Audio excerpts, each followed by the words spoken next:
Good morning, you wonderful people. This is the instructions for week number 7, May 11th, May 15th. So if you're on the Google Classroom page for our geometry class, you'll see this. Our first assignment,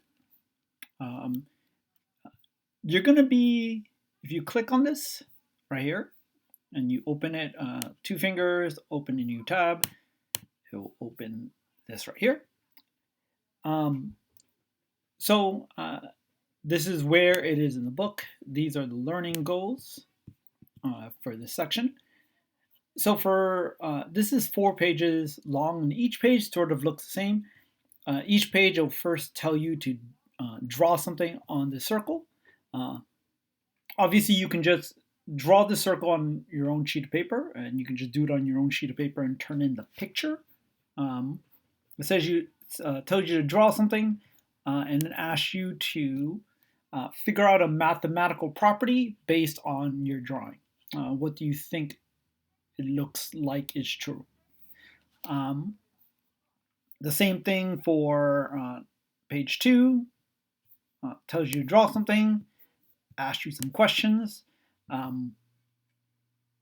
One part is going to tell you to measure the angle. Obviously, we're not going to be able to measure it because we don't have the protractors in class.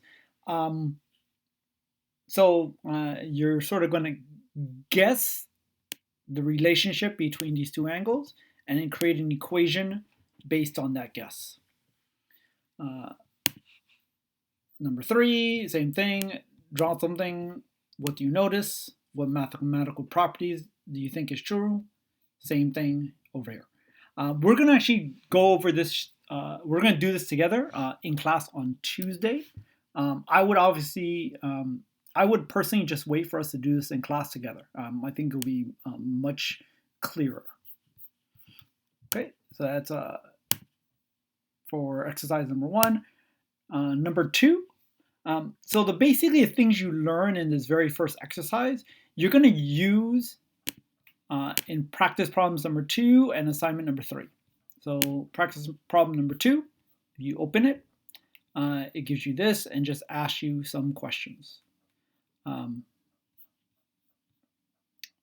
practice problem, in our assignment number 3, they're going to tell you something. What's written here is in the picture. And then they're going to ask you to prove something is true.